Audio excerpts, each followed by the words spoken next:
I want to teach you a 3-step strategy that's going to take you from overwhelmed and feeling stuck to free and thriving in your business. I call it the buyback loop. It is one of the most powerful strategies that I teach entrepreneurs to not only find time in their calendar, but to focus on things that light them up and make them money.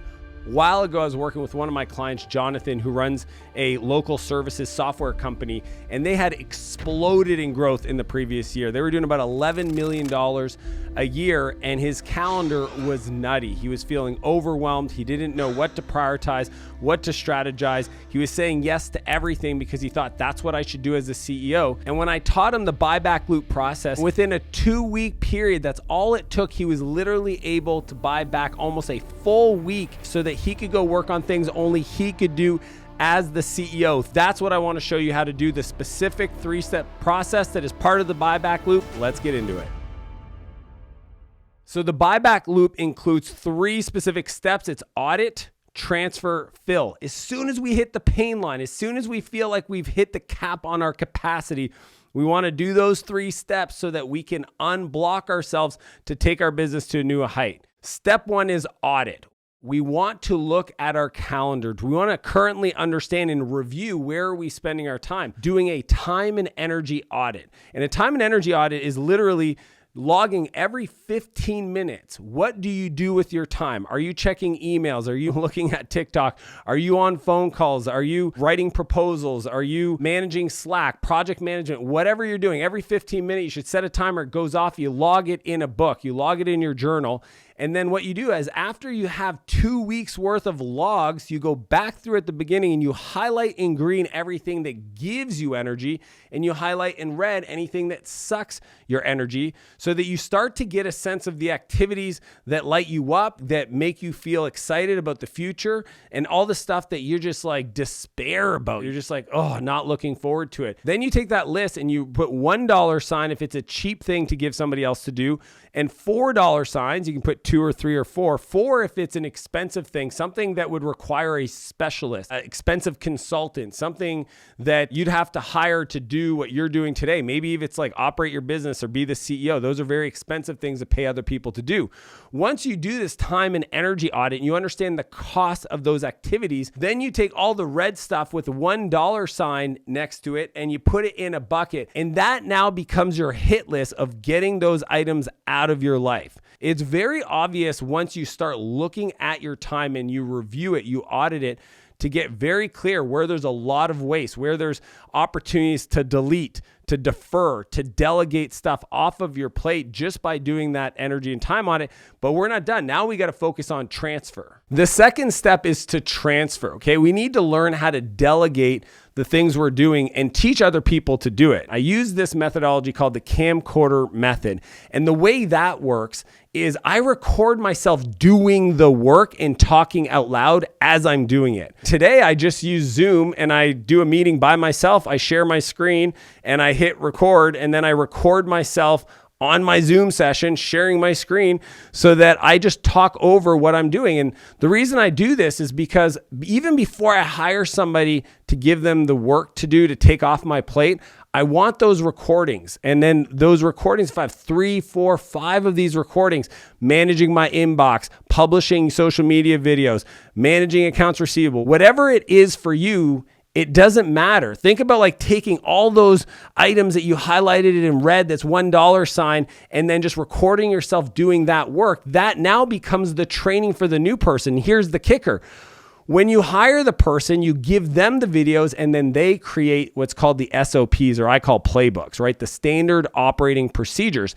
That takes away from you doing it, and you do it all using what I call net time. No extra time required. You literally get the work done, record yourself doing it, then hire somebody, they create the SOPs, and then once you get it back, you'll know based on what they put in the standard operating procedure if they understood what you said in the video. So there's a comprehension feedback loop.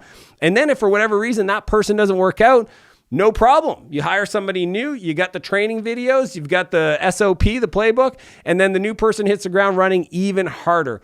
That process changed the game for me on everything. I mean, I take it to a level today where Like I use my iPad. A lot of people don't realize this, but you can screen record and audio record on your iPad, on your phone. And as you could literally on a flight, you could do this. You could record yourself processing your inbox or managing your calendar, record the screen, talk out loud into your AirPods or whatever, and then take that recording, upload it through iCloud and share it with a new team member and say, you're now taking this over. There's so many ways to use the camcorder method to make the transfer step in the buyback loop so much more easier for you without adding extra time to your calendar to transfer items off your plate. The third step is fill, and fill is all about filling your calendar that you've just bought back all this time with new activities that are either going to make you more money, that's the kicker, and hopefully light you up. They're things that give you energy. Now, most people get this wrong because they just respond to the world's demand on their time. There's no strategy behind it. Here's my filter. This is my strategy. And I learned this analogy from a guy named Alex Hormozi. Definitely check him out. But it's the idea of the ladder of success, okay? The ladder is built with these three parts, and these are the things that you want to consider when you're filling up your time. The first one is skills. That's the left side of the ladder.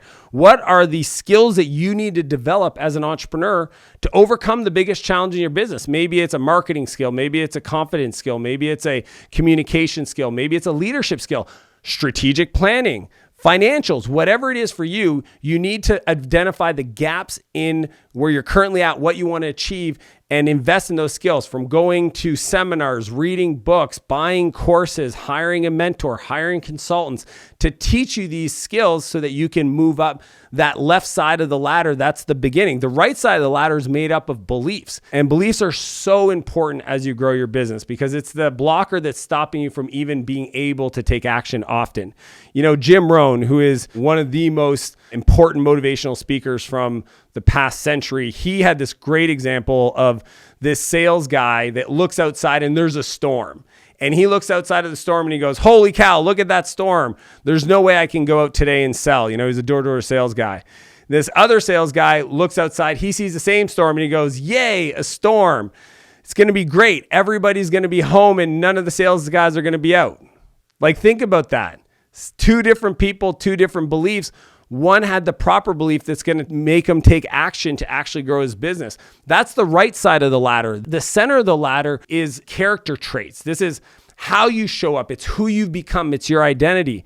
And the investments you want to make there are things like relationships, right? Your associations to other people are going to affect your development of character traits and your environment, you know, paying to be part of groups where other people inspire you, they motivate you, they force you through positive peer pressure to play a bigger game. These are the things that are going to develop your character. So when I'm thinking of filling my time in my calendar, I'm always asking myself, what's the future skills I got to develop to get to the next level? What beliefs do I got to challenge and overcome to make this process easier? And then who do I need to become? What identity do I need to adopt to make that journey easier? That is the ladder of success that you want to build and design as you fill back up your calendar with all the time that you bought back using the buyback loop. So if you're feeling at capacity and you're overwhelmed, consider the buyback loop, those 3 steps. Audit your calendar, do a time and energy audit, then transfer all the red stuff that's low value off of your plate, and then fill it up with things that are going to create your success ladder so you can take your life to the next level. Be sure to check out my new book, buybackyourtime.com. Go check it out. It's on all platforms. I dive into the buyback loop and all these other principles to allow you to elevate your business and your life. And I'll see you next week.